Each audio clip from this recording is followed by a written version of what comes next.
प्रभु यीशु मसीह के नाम में आपको अनुग्रह, शांति और आशीष मिले। एक धनी व्यक्ति था जिसका नाम फिलेमोन था और एशिया माइनर के कोलोसी नाम के नगर में वो रहता था। ये करीब आज से 2000 साल पहले लगभग की बात है और जिसको आज हम एशिया माइनर करके बुलाते हैं उस समय का, वो आज का तुर्की है, टर्की वाला एरिया है। तो फिलेमोन यहाँ रहता था, एक परमेश्वर का भय मानने वाला व्यक्ति था और अमीर घराना था, शायद कई नौकर होंगे और उसमें से एक ऐसा नौकर था जिनको उस समय गुलाम ही कहा जाता था और उसका नाम था ओनेसिमस। तो ओनेसिमस फिलेमोन का गुलाम था और फिलेमोन अपने आप में भला आदमी था और अपने जो भी उसके लिए काम करते थे, नौकर नौकरानी, उन सब के साथ, जो भी दास दासी थे, उनके सब के साथ उसका बड़ा एक अच्छा एटीट्यूड था। ऐसा कहीं भी समझ में नहीं आता कि उसने कभी भी किसी अपने दास या दासी के साथ कोई भी बुरा व्यवहार किया हो। तो ऐसा हुआ कि ओनेसिमस ने इस भले स्वामी के साथ विश्वासघात किया। उसने फिलेमोन की कुछ चीजें या पैसा चुराकर वहां से भाग गया और भागकर रोम चला गया और रोम में किसी और अपराध में वो पकड़ा गया और जेल में डाला गया। और जेल में उसकी मुलाकात एक व्यक्ति के साथ हुई जिसका नाम तरसुस का सौल था। तरसुस और एक नगर है एशिया माइनर में और उस जगह का रहने वाला ये व्यक्ति था जिसका नाम सौल था। तो ओनेसिमस और सौल की जान पहचान हुई। दोनों को मालूम पड़ा हम अगर कह सके तो एक ही प्रदेश से हैं, तो एक अपनापन सा वैसे ही लगने लगा होगा। और सौल पहले भी कलोसी जा चुका था, तो इससे भी और उनकी बातचीत में एक करीबी आई। और सौल जेल में इसलिए था अपने विश्वास के कारण। तरसुस का सौल प्रभु यीशु पर विश्वास करता था, उस विश्वास की घोषणा करता था, प्रचार करता था और उस पर बड़े झूठे इल्जाम धर्मगुरुओं ने डाले कि ये आदमी दुनिया की शांति को खराब करता है। ये और इसके साथ जो साथी है ये दुनिया को उलट पुलट कर देते हैं। और ये सब सिर्फ इल्जाम थे, ऐसा कुछ नहीं था। और सच बात तो ये थी कि सौल खुद एक बड़ा अशांत व्यक्ति था, एक उग्रवादी के तरह ही वो प्रभु यीशु के विश्वासियों को मारता था और सताता था। बड़ी दहशत उसकी लोगों के मनों में थी, प्रभु यीशु के विश्वासी हुए। लेकिन एक दिन प्रभु यीशु ने उसको दर्शन दिया और सौल का जीवन बदल गया। जैसे आम कहा जाता है ना कि बुरी संगति अच्छे चरित्र को खराब करती है। बुरी संगति अच्छे चरित्र को खराब करती है, लेकिन मैं सोचता हूं इसका विपरीत भी सच है कि अच्छी संगति बुरे चरित्र को सुधार देती है। अच्छी संगति बुरे चरित्र को सुधार देती है। और सौल के जीवन से ओनेसिमस जो वास्तव में एक चोर था, विश्वासघाती था, उसको उसके ऊपर बहुत प्रभाव पड़ा। सॉल के जीवन से ओनेसिमस पर बहुत बड़ा प्रभाव पड़ा। ओनेसिमस ने भी एहसास किया कि वो एक बड़ा पापी है और उसने भी प्रभु यीशु से पापों की क्षमा मांगी, सॉल की सलाह और मदद से, उसी जेल में। और ओनेसिमस ने फिर अपने जीवन के बारे में सॉल को बताया कि कैसे मैंने एक भले स्वामी के साथ विश्वासघात किया और उसकी चोरी करके मैं रोम भाग आया, और ये परमेश्वर की कृपा थी कि मैं आपसे मिल पाया हूं।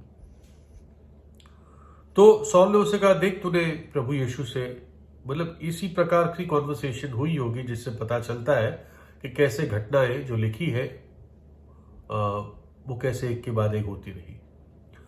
तो सॉल ने उसको ये कहा कि देख, ये काफी नहीं है, तूने प्रभु यीशु से पापों की क्षमा मांग ली, उसने तेरे पाप क्षमा कर दिए, क्योंकि प्रभु यीशु जगत में आया ही इसलिए था कि मनुष्य को उसके पापों से बचा ले, पापों के दंड से बचा ले और उसके पाप क्षमा कर दे। लेकिन तुझे अपने स्वामी से भी क्षमा मांगनी चाहिए। जिस मनुष्य के साथ तूने गलत किया है, जिसका तूने नुकसान किया है, जिसके विश्वास को तोड़ा है, उसके पास जाके क्षमा मांग और जो भी नुकसान किया है वो उसको भर दे। जब ओनेसिमस ने बताया कि मेरे स्वामी के नाम फिलेमोन है, तो सॉल के कान एक प्रकार से खड़े हो गए, क्योंकि सॉल फिलेमोन को अच्छी तरह जानता था, वो मिले हुए भी थे और एक प्रकार से दो भाई की तरह या दो दोस्तों की तरह उनका संबंध था। तो अब जबकि ओनेसिमस का जीवन बदल गया था और कुछ ही दिनों में ओनेसिमस आजाद होने वाला था, तो सॉल ने एक चिट्ठी फिलेमोन के नाम लिखी और वो चिट्ठी ओनेसिमस के हाथ में ही दी कि तू जा अपने स्वामी के पास, मैं उसको अच्छी तरह जानता हूं, तो ये चिट्ठी को उसको देना और क्षमा मांगना और परमेश्वर सब कुछ तेरे लिए ठीक ठाक कर देगा।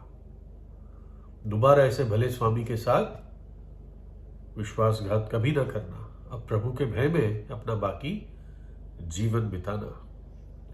तो सॉल ने फिलेमोन को लिखा कि अब इस ओनेसिमस को क्षमा कर दे, इसका जीवन बदल गया है, इसने प्रभु यीशु से क्षमा मांग ली है और इसको फिर से अपनी सेवा में वापस भर्ती कर दे। और अब जब ओनेसिमस एक नया व्यक्ति हो गया था, उसका नया जन्म हो गया था, वो फिलेमोन के पास गया। सॉल ने लिखा था कि अब ये तेरे लिए एक एसेट होगा, तेरे लिए एक फायदे का व्यक्ति होगा, क्योंकि अब तू उस पर भरोसा कर पाएगा। फिलेमोन अपने आप में एक बड़ा जेंटलमैन था और उसने एक सुंदर वाक्य जो सॉल ने उस चिट्ठी में लिखा था वो पढ़ा, है ना। मतलब बहुत लंबी चिट्ठी नहीं है, करीब एक पन्ने की होगी हमारे पन्ने से अगर तुलना की जाए, लेकिन एक वचन, एक पंक्ति बहुत सुंदर थी जो सॉल ने उसको लिखी। और यदि उसने तेरी कुछ हानि की है, ये सॉल फिलेमोन से कह रहा है, उसने यानी ओनेसिमस ने, और यदि उसने तेरी कुछ हानि की है या उस पर तेरा कुछ आता है तो मेरे नाम पर लिख ले। ओनेसिमस ने जो भी तेरा नुकसान किया है, जो भी तेरे से चुराया है, तो वो सारा मेरे अकाउंट में लिख ले, तो मैं भर दूंगा, है ना। और ये एग्जैक्टली ये वही चीजें जो प्रभु यीशु मसीह ने हमारे लिए करी, जो हमें हमारे पापों की सजा सहनी थी, जो भरपाई हमें करनी थी, वो प्रभु यीशु मसीह ने कलवरी के क्रूस पर अपने दुखों के द्वारा उस भरपाई को किया, अपना पवित्र खून बहा दिया ताकि हमारे पापों के लिए प्रायश्चित हो। और जो भी पापी सच्चा पश्चाताप करके प्रभु यीशु पर विश्वास करता है वो नया जीवन और उद्धार पाता है, अनंत जीवन पाता है।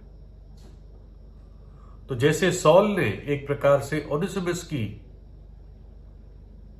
गलतियों को जो उसने फिलेमोन के प्रति करी थी अपने ऊपर ले ली कि नुकसान मैं भर दूंगा, अपने खाते में लिखवा दिया, वैसे ही मेरे और आपके बदले में प्रभु यीशु मसीह ने क्रूस पर दुख उठाया। जो दंड मुझे सहना था वो प्रभु यीशु ने सह लिया। ये उसका प्रेम है ना, कि मैं और आप नाश न हो जाए। वो जीवित परमेश्वर है, मृतकों में से तीसरे दिन जी उठा, है ना। और हमें नहीं पता वास्तव में सॉल को कुछ भरपाई करनी पड़ी, क्योंकि फिलेमोन इतना अच्छा आदमी था, उसने तो कहा भी नहीं होगा, इसके बारे में जिक्र भी नहीं किया होगा, है ना। लेकिन प्रभु यीशु मसीह ने वास्तव में हमारे लिए प्रायश्चित किया। और जैसे मैंने बताया, ये परमेश्वर का प्रेम है, ये सृष्टिकर्ता का प्रेम है कि हम नाश न हो, नरक के दंड में ना जाए, परंतु अनंत जीवन पाए। प्रभु यीशु से प्रार्थना कीजिए, प्रभु यीशु आपको आशीष दे।